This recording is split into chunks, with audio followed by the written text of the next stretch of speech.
Dans cette expérience, nous allons analyser un gaz afin de pouvoir l'identifier. Et quel gaz? Le gaz contenu dans une bouteille, par exemple ici, de Perrier, mais j'aurais pu prendre n'importe quel autre soda, du Coca, du Pepsi, de l'Orangina. Ici, j'ai pris du Perrier.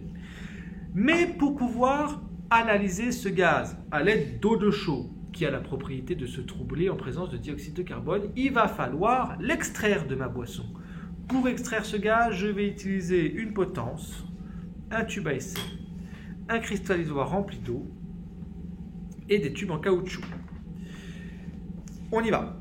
Je vais remplir mon tube à essai d'eau et je vais boucher son extrémité, le retourner et le mettre à l'intérieur de mon cristallisoir. Je vais ensuite utiliser ma potence et le crochet pour maintenir fixe le tube à essai, de sorte à pouvoir utiliser mes deux mains pour le reste de l'expérience.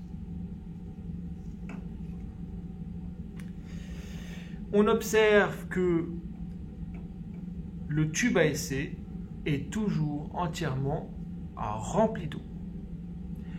Je vais maintenant prendre l'extrémité de mon tube flexible, la plier un petit peu et l'insérer à l'intérieur du tube à essai sans que le tube à essai ne sorte de l'eau.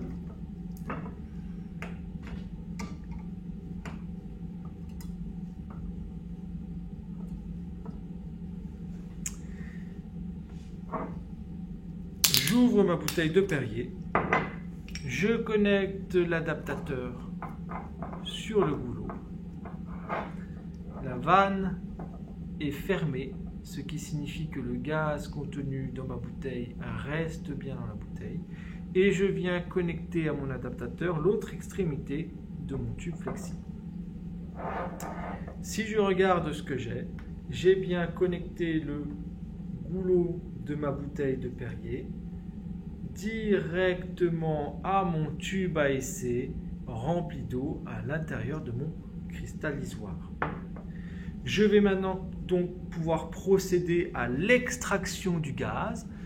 Je vais donc ouvrir la vanne, secouer un petit peu la bouteille pour que des bulles de gaz en grande quantité viennent exploser à la surface du liquide, à l'interface entre l'eau et l'air dans mon liquide, et aller dans mon tube, jusque dans mon tube à essai rempli d'eau. On va observer quoi? On va observer qu'à mesure que le gaz va rentrer dans le tube à essai rempli d'eau, l'eau va en être chassée. On y va. J'ouvre la vanne. Pour l'instant, rien ne se passe. Regardons le tube à essai, je vais maintenant secouer la bouteille. En secouant la bouteille, j'observe des bulles. Ces bulles, c'est le gaz contenu dans ma bouteille de Perrier qui vient petit à petit chasser l'eau qu'il y a à l'intérieur du tube. Une fois que le tube est entièrement vide d'eau, cela signifie qu'il contient le gaz de ma boisson pétillante. Je viens d'extraire le gaz de Perrier de sa bouteille. À l'intérieur de mon tube à essai, j'ai donc le gaz à tester. La phase délicate de l'expérience arrive. Je referme ma petite vanne. Il va falloir mettre de l'eau de chaud à l'intérieur du tube à essai sans que le gaz qui la contient s'en échappe.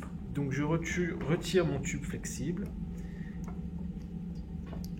et je vais venir avec mon doigt boucher le tube à essai, prélever de l'eau de chaud et l'insérer très rapidement dans le tube. J'en insère l'équivalent de 3 pipettes. Mon tube à essai contient de l'eau de chaud. Je mélange.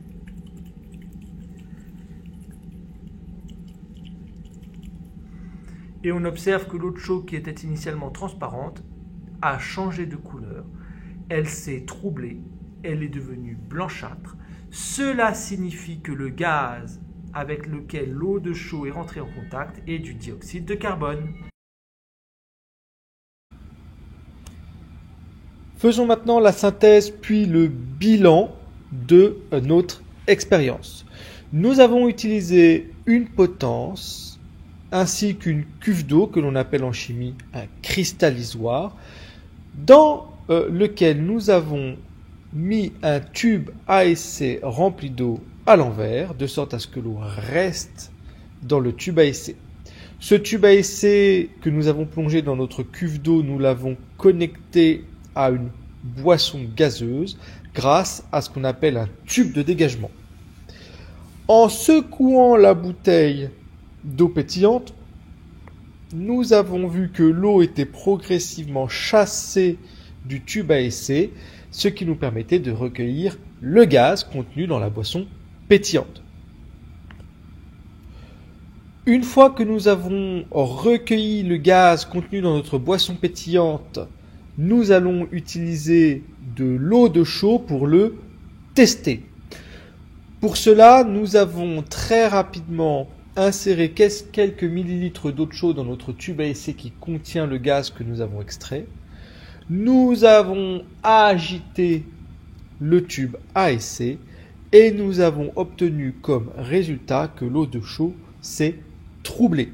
L'eau de chaux était initialement transparente. Au contact de notre gaz après mélange, agitation, nous avons troublé l'eau de chaux, elle était devenue blanchâtre. Cela signifie que le gaz testé est du dioxyde de carbone, car l'eau de chaux est un liquide, est une solution en chimie qui a la propriété de changer de couleur en présence d'un seul gaz, le dioxyde de carbone.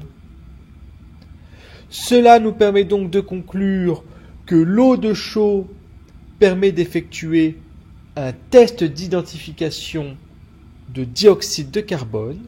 En effet, on a là deux tubes à essai. Le tube à essai de gauche est un tube dans lequel l'eau de chaux est restée transparente au contact d'un gaz qu'on a voulu tester. Cela signifie que le gaz testé n'est pas du dioxyde de carbone de formule chimique CO2.